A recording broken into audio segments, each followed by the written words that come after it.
Share market पर नियन में आपका स्वागत है दोस्तों। आज जो हम लोग एक शेयर की बात करेंगे जिसमें कहता है जिसका नाम है एमक्योर।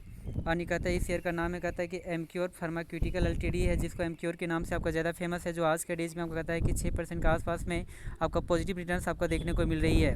तो आज इस शेयर में क्या हुआ है नहीं हुआ इसके बारे में जानकारी प्राप्त करने का कोशिश करते हैं।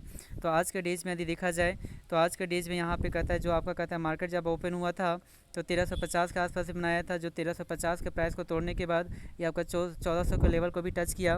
उसके बाद नीचे क्या आपका करेक्शन दिखाई दिया, फिर यहाँ से आपका करेक्शन देखने को मिल रही है। यदि इसकी हाई की बात किया जाए तो 1443 रुपीज़ के आसपास में बनकर आती है, और लो की यदि बात किया जाए तो 1345 के आसपास बनकर आती है।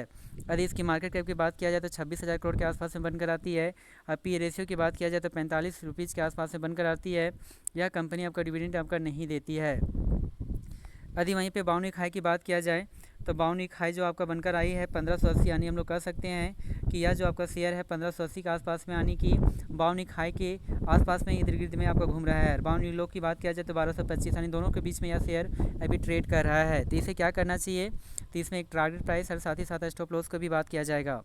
तो यहाँ पे 5 डेज, 1 मंथ, 6 मंथ, 1 ईयर और कहता है 5 ईयर के डेटा को चेक कर लेते हैं। तो पाँच डे में यदि देखा जाए तो कहता है कि जो रिटर्न्स जो दिया है आपका पॉजिटिव रिटर्न्स ही दिया है 6% के आसपास में, जो आपका 1300 आपका बनकर आता है। बहुत टाइम तक आपका सपाट बनाए रखा, फिर अचानक यहाँ पे तेज़ी देखने को मिली है, पुनः आपका करेक्शन यहाँ पे देखने को मिली है। यदि वहीं पे 1 मंथ के डेटा को चेक करते हैं तो 1 मंथ में जो आपका कहता है रिटर्न जो देखने को मिली है वो आपका कहता है 2% आपका नीचे की यार करेक्शन देखने को मिली है। जो एक समय में 1400 को प्राइस पे आपका कार्य करता तो ऊपर गया, फिर नीचे के करेक्शन दिखाई दिया और पुनः यहाँ पे करेक्शन आपको देखने को मिल रही है। यदि वहीं पे कहता है कि 6 मंथ के डेटा को चेक करते हैं तो 6 मंथ में भी आपको कहता है जो रिटर्न्स आपको देखने को जो मिली है वो आपको कहता है कि 2.5% के आसपास में देखने को मिलती है। जो 1400 के लेवल में था, फिर नीचे करेक्शन दिखाई दिया, फिर ऊपर की ओर गया, फिर नीचे गिरावट देखने को मिली, फिर ऊपर, फिर नीचे, फिर काफ़ी आपको गिरावट देखने को मिल रही है। हम लोग कह सकते हैं 6 मंथ में भी आपका रिटर्न्स आपका काफ़ी नेगेटिव की ओर, यानी उतना अच्छा परफॉर्मेंस नहीं है। कहता है पॉजिटिव है लेकिन परफॉर्मेंस उतना अच्छा नहीं है।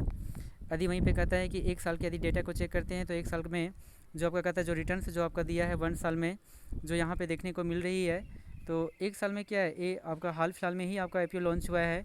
इस कारण से एमक्योर आपका शेयर प्राइस के बारे में ज़्यादा आपका जानकारियाँ उपलब्ध नहीं है। लेकिन अभी से क्या करना चाहिए नहीं करना चाहिए इसके बारे में देख लेते हैं। लेकिन जब से आपका कहता है कि आपका आया है आईपीओ के लॉन्च में, तो यहाँ पे उतार ज़्यादा मिला, फिर उतार चढ़ाव आपका काफ़ी आपका ज़्यादा देखने को मिल रही है। तो हमारे अनुसार से यदि देखा जाए कि हाल फिलहाल का ही आईपीओ है तो हम लोग कह सकते हैं इसमें थोड़ा सा टारगेट प्राइस देना, स्टॉप लॉस देना थोड़ा सा कठिनाई होती है। लेकिन हम लोग कह सकते हैं कि हमारा फिर भी जो हमारा जो टारगेट जो प्राइस आपका बनकर आती है वो 1580 ही है। यानी बहुत जल्द ही यदि वेबसाइट इसी तरह मूवमेंट रहा तो 1580 के लेवल को बहुत ही जल्दी आपका ब्रेक कर देगी। लेकिन यदि वहीं पर स्टॉप लॉस की यदि बात करते हैं, यदि आपका कहता है कि यह शेयर यदि मान लेते कि 1200 के प्राइस से यदि नीचे आ जाता है तो ऐसे ऐसे शेयर से आपका बच के रहना चाहिए। तो हमारा जो स्टॉप लॉस आपका बनकर आता है 1150, सॉरी नहीं 1225 ही आपका बनकर आती है। तो 1225 से यदि यह शेयर आपका नीचे गिरता है तो इस शेयर से आपका एग्जिट हो जाना चाहिए। जी हाँ दोस्तों, हमारे इस चैनल से बहुत सारे शेयर्स के बारे में न्यूज़ आपको बताया जाता है, तो इस चैनल को सब्सक्राइब करना ना भूलें। Thank you very much. Please इस चैनल को सब्सक्राइब करें। Thank you very much.